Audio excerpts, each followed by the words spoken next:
Começo citando Fernando Pessoa. Diz: sigo num pensamento de divagação a história vulgar das vidas vulgares. Vejo como em tudo são servos do temperamento subconsciente, das circunstâncias externas alheias, dos impulsos de convívio, que nele, por ele e com ele se chocam com tão pouca coisa. Quantas vezes os tenho ouvido dizer a mesma frase que simboliza todo o absurdo, todo o nada, toda a insciência das suas vidas. É aquela frase que usam sobre qualquer prazer material. O que é que a gente leva desta vida? Mas leva onde? Leva para onde? Leva para o quê?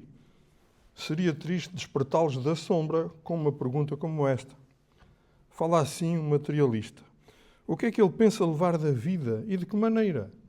Para onde leva as costeletas de porco, o vinho tinto de marca e a rapariga casual? Não conheço frase mais trágica nem mais plenamente reveladora da humanidade.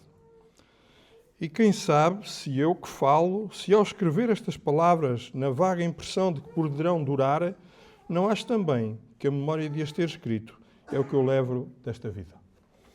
Então, o autor refletia sobre o significado, ou neste caso, a insignificância da vida, sendo que o significado depende daquilo a que damos valor, e a sua insignificância deve certamente de darmos valor a quinquilharias, a troféus humanos, mundanos, passageiros, ao dinheiro, ao poder, ao sexo, à religião ou até à menos notada preguiça que nos invade. Mas realmente há muito mais onde nos podemos centrar, algo muito mais relevante para nós e para os outros que connosco convivem, quer em experiência de vida, quer em felicidade resultante. E podíamos estudar sobre isto em muitos textos bíblicos, mas a escolha foi sobre o Evangelho de João. Este Evangelho que nos apresenta uma visão teológica de quem é Jesus e de qual é o seu propósito. Jesus apresentado como Deus, Jesus apresentado como Deus que vem revelar o Pai, e Jesus que vem para morrer, para salvar aquele que nele crê. E o nosso texto já é bem na parte final do livro, já no capítulo 13, nos versículos 21 até 30. E é um texto que nos apresenta Jesus numa fase bem adiantada do seu ministério, estava nos últimos momentos com os seus discípulos e eram momentos de relacionamentos intensos, eram momentos de grandes oportunidades para todos, mas nem todos estavam em igualdade de circunstâncias para os viver, para usufruir daquele tempo. Então vamos fazer uma leitura participada. Queria pedir que os irmãos e as irmãs que queiram possam ler 2 versículos cada um, então de João 13, 21 até 30, se fizerem favor. Tendo Jesus dito isto, turbou-se em espírito e afirmou dizendo: na verdade vos digo que um de vós me há de trair. Então os discípulos olhavam uns para os outros, duvidando de quem ele falava. Ora, um dos seus discípulos, aquele quem Jesus amava, estava reclinado no seio de Jesus. Então Simão Pedro fez sinal a este, para que perguntasse quem era aquele quem ele falava. Inclinando-se ele sobre o peito de Jesus, disse-lhe: Senhor, quem é? Jesus respondeu: é aquele a quem eu der um bocado molhado. E molhando o bocado, o deu a Judas Iscariotes, filho de Simão. E após o bocado entrou nele Satanás. Disse, pois, Jesus: o que fazem depressa. E nenhum dos que estavam assentados à mesa compreendeu que propósito lhe dissera isto. Pois, como Judas era quem trazia a bolsa, pensaram alguns que Jesus lhe dissera: compra o que precisamos para a festa, ou lhe ordenara que desse alguma coisa aos pobres. Ele, tendo recebido um bocado, saiu logo, e era noite. Muito obrigado.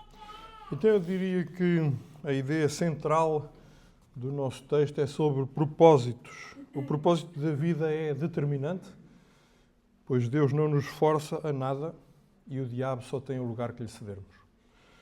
E por isso vamos discorrer sobre o propósito de 3 personagens encontrados no nosso texto, propósito de vida, e, portanto, em primeiro lugar, nos versículos 21 e 22, temos o propósito de Judas. Versículo 21, tendo Jesus dito isto, turbou-se em espírito e afirmou, dizendo: na verdade vos digo que um de vós me há de trair. Então os discípulos olhavam uns para os outros, duvidando de quem ele falava. Estavam ali todos neste momento especial.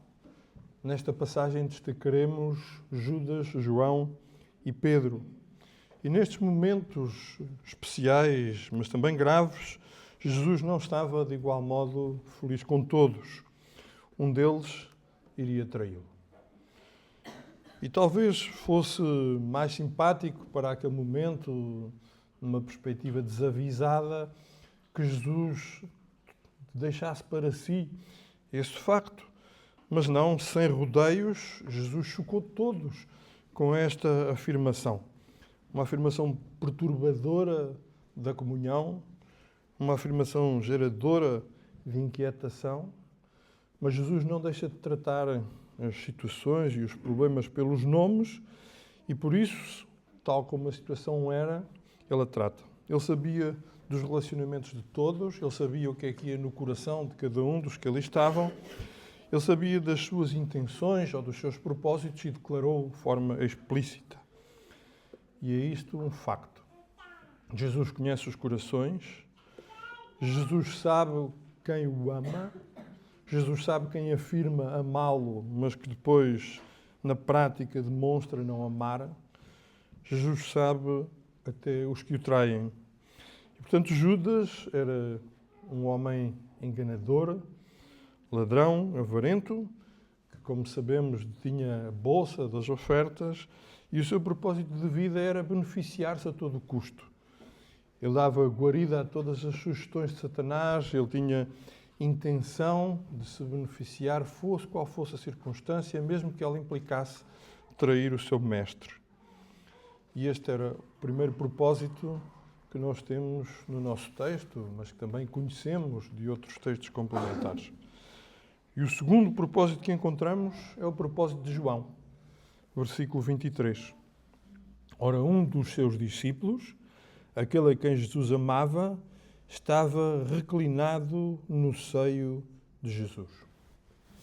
Então, estavam a celebrar esta refeição. Sabemos todos, penso eu, que a forma de se alimentar era bem distinta da de hoje, não é? Aquelas cadeiras altas onde nos sentamos mais ou menos à altura da mesa, com um talher para cortar a comida. Não, era diferente, eram uns bancos compridos, onde se reclinavam enquanto se alimentavam. Qualquer coisa deste tipo. Não é? Deitados sobre um braço, enquanto com o outro iam tirando a comida. Era esta a forma de se alimentarem. Também, quando olham para o versículo 25, não é só no 23, nós encontramos João instalado de uma forma particular, não é? Ele estava, sim, inclinado como os outros, na posição normal para se alimentar, mas ele deitava a cabeça no peito de Jesus. É estranho, não é? Pergunto-vos quantas vezes é que deitaram a vossa cabeça no peito de alguém sem ser o vosso cônjuge? Conseguem lembrar-se de alguma vez? É verdade, se calhar é 0, não é? Mas isso atesta bem o nível de intimidade que João tinha com o Senhor Jesus Cristo. Ele podia não só sentar-se ao lado dele à mesa, mas ele podia deitar a cabeça no peito de Jesus.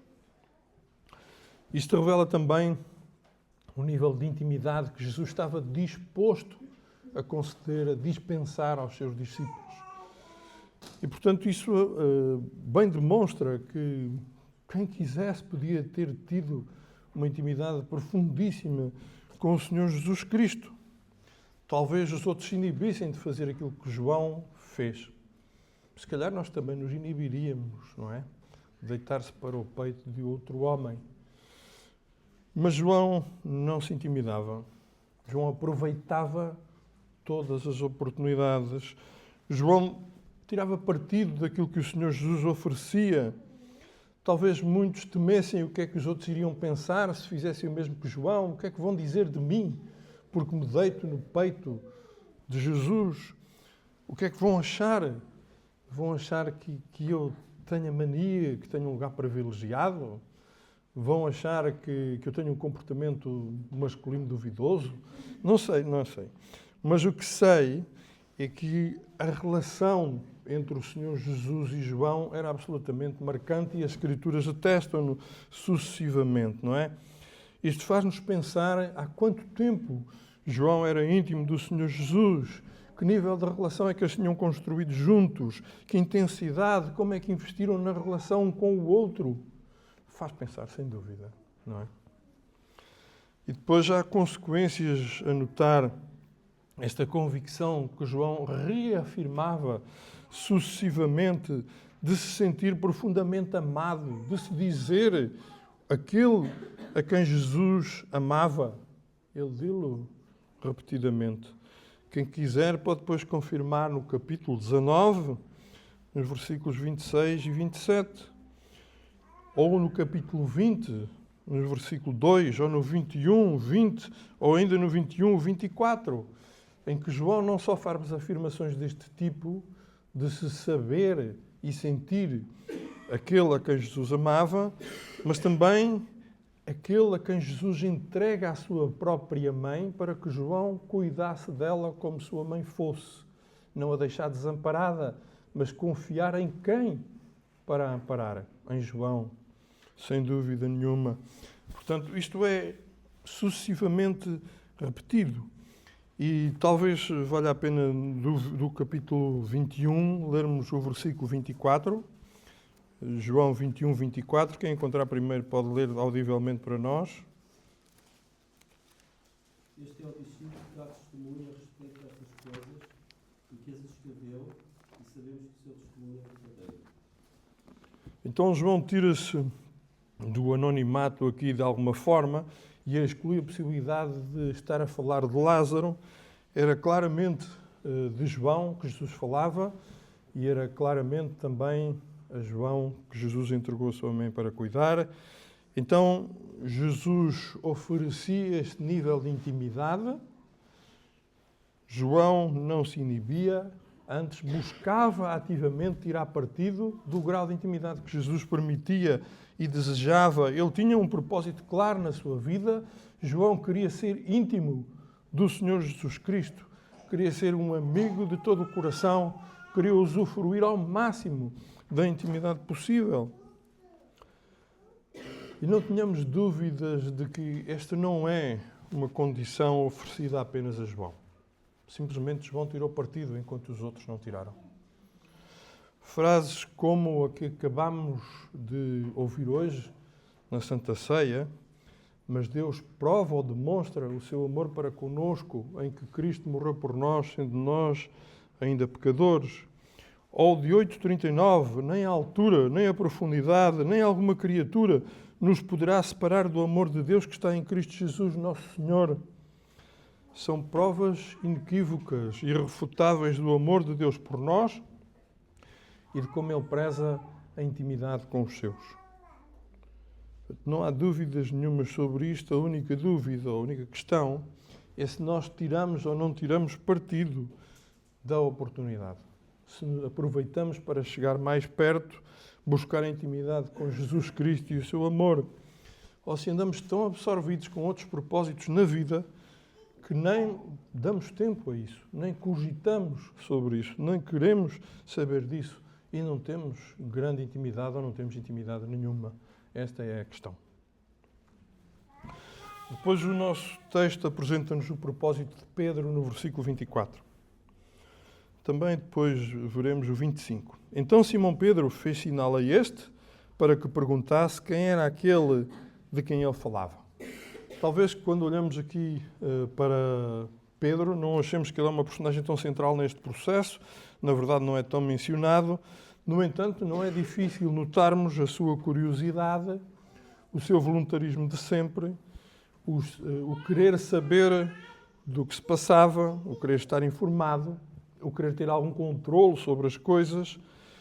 Este que tem afirmações fortíssimas, como tu és o Cristo, o Filho de Deus, este que diz, tu nunca me lavarás os pés, ou mesmo no versículo 37 deste capítulo, estou pronto a morrer por ti, ou em Mateus 26, 33, mesmo que todos te abandonem, eu não te abandonarei.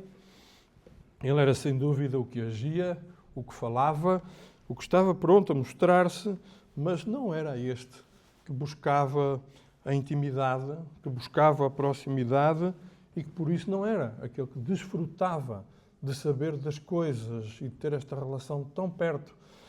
E precisava de perguntar àquele que tinha a intimidade, àquele que estava perto.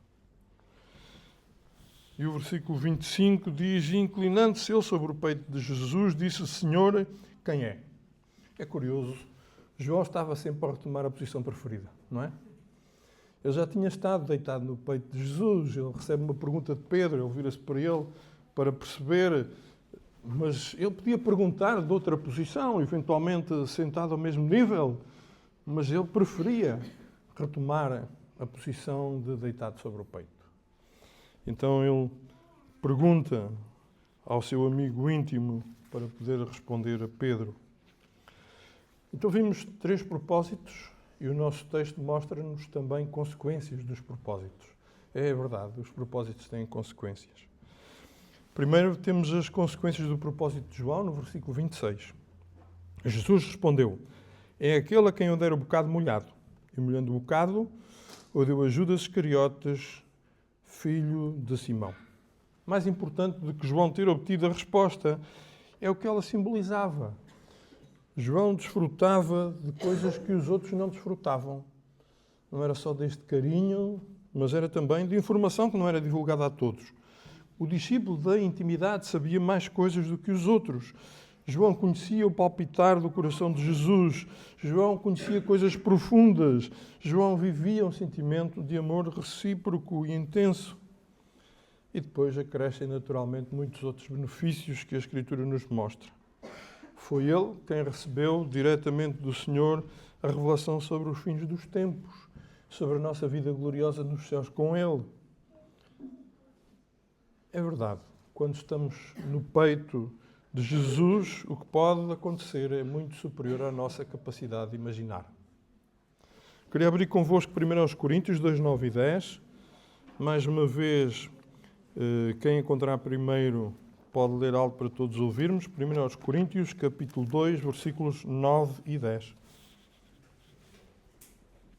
Mas como está escrito, as coisas que o olho não viu, e o ouvido não ouviu, e não subiram ao coração do homem, são as que Deus preparou para os que o amam. Mas Deus não as revelou pelo seu Espírito, porque o Espírito penetra todas as coisas, ainda as profundezas de Deus. Estes versículos são encantadores. Estes versículos afirmam que nem aquilo que foi visto, ouvido, nem o que foi cogitado, imaginado no coração dos homens tem comparação com aquilo que Deus preparou para aqueles que o amam. E mais, aqueles que o amam são dotados do Espírito Santo e o Espírito Santo sabe tudo acerca de Deus. Tudo, diz o texto, até as profundezas de Deus, porque ele prescruta as profundezas de Deus. Portanto, o nível de revelação e de intimidade que nós temos a possibilidade de ter é infinitamente maior do que a nossa capacidade de o imaginar. Não subiu aos nossos pensamentos, aos nossos sentimentos, a nenhuma porção consciente de nós, ou mesmo inconsciente, aquilo que o Espírito Santo sabe e Deus quer dar àqueles que o amam. Ora, Jesus veio a este mundo precisamente para nos salvar e para nos poder dar comunhão íntima com Deus, não é? João é muito consciente sobre quem é e qual a missão de Jesus, comecei por o dizer, todos o sabemos, não é? Não é só o Evangelho, mas a primeira epístola, a primeira de João, começa da mesma maneira, dizendo que Jesus é o Deus eterno, que estava no princípio com Deus, que fez todas as coisas, que inequivocamente precisava de ser anunciado a todos, até aos falsos mestres, como Deus, Deus completo, Deus perfeito, que vem a este mundo, vem entrar na nossa história, é ouvido, é visto, é palpado, é sentido na nossa dimensão humana, pelos nossos sentidos, nossa capacidade de nos aprovisionarmos dele, revela-nos o Pai nesta condição e salva-nos. Vai morrer na cruz do Calvário por nós. E 1 de João é clarinha a dizer que isto foi feito para termos comunhão. A salvação não foi, em primeira instância, algo para nos livrar da condenação futura. Esse não era o objetivo primário, esse é um bónus adicional. O objetivo primário era pôr-nos em relação com Deus. Era acabar com a barreira do pecado com Deus e uns com os outros. Aliás, 1 de João começa a falar na nossa comunhão horizontal para que tenhais comunhão uns com os outros. E a nossa comunhão é com Deus Pai e o seu Filho Jesus Cristo. E depois, para que o vosso gozo se cumpra, para que os propósitos de Jesus Cristo ter vindo foram comunhão e alegria resultante da comunhão. Então não há dúvida nenhuma de que Jesus veio a este mundo precisamente para isto, para nos colocar numa condição de intimidade, de comunhão profunda. Em Romanos 8:18, o que é que diz? Alguém quer citar de cor ou quer ir ler? Que Espírito é que Ele nos deu? E o que é que esse Espírito faz? Não é?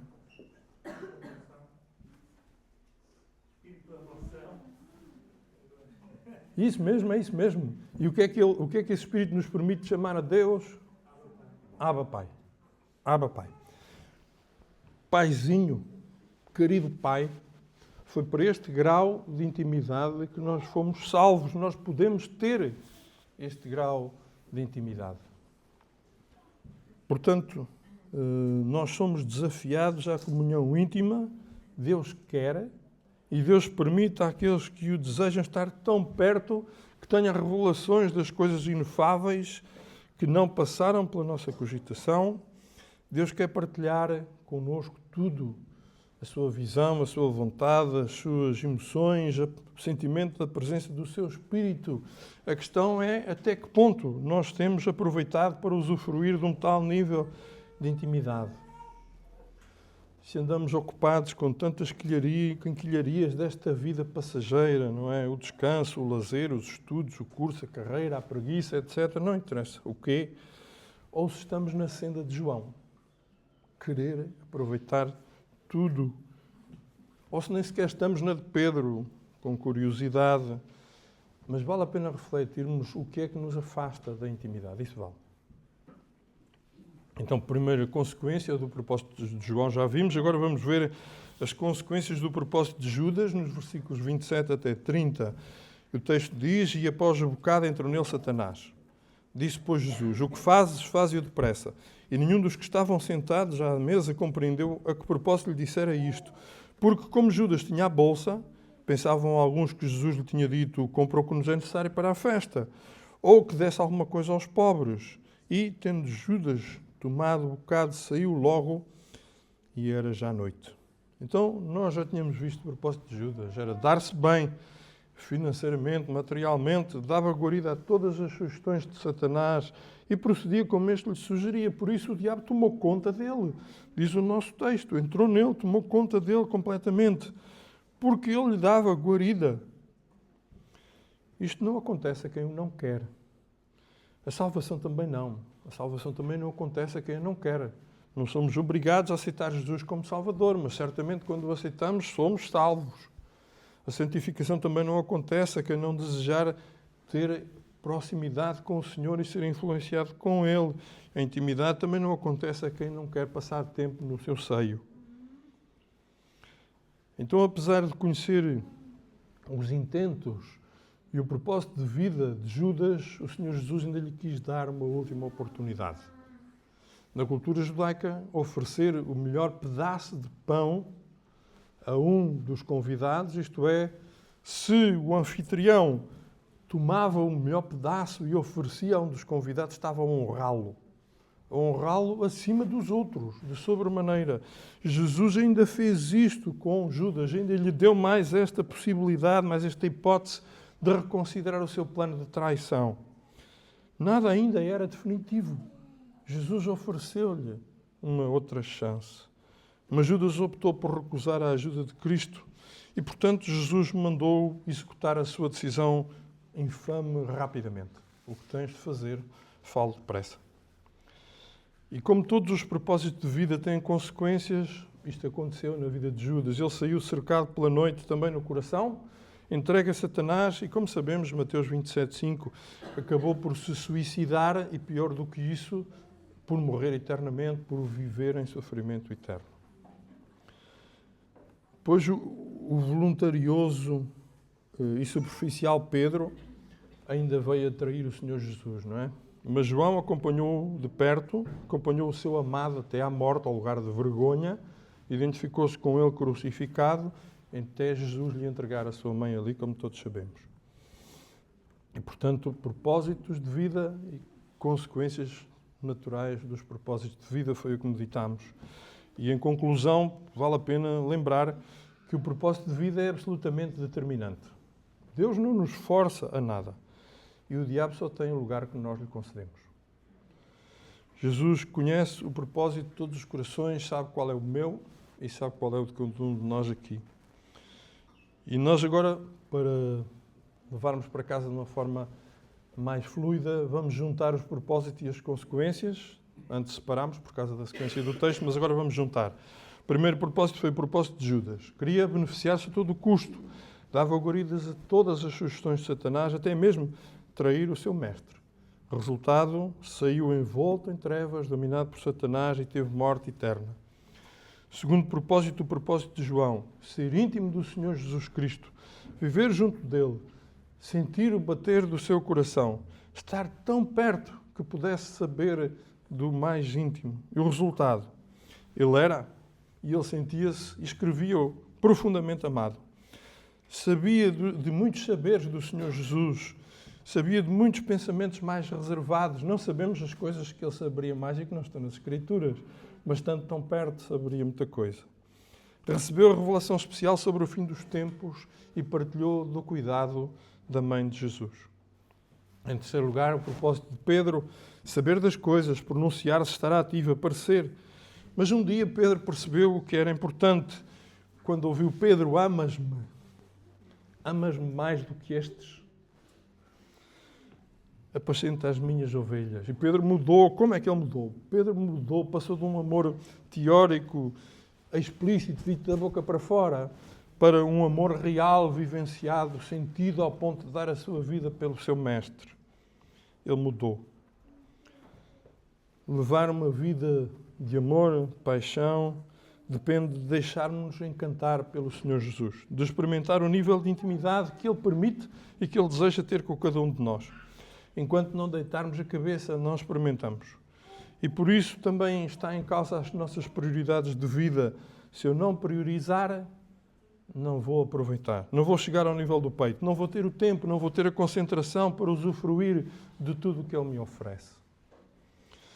Então precisamos nos analisar hoje, de responder a nós próprios diante de Deus que nível de intimidade é que queremos ter com Ele. O que já passou já não vai a tempo de se recuperar. Mas, para a frente, tantas oportunidades. Amas-me? É a pergunta.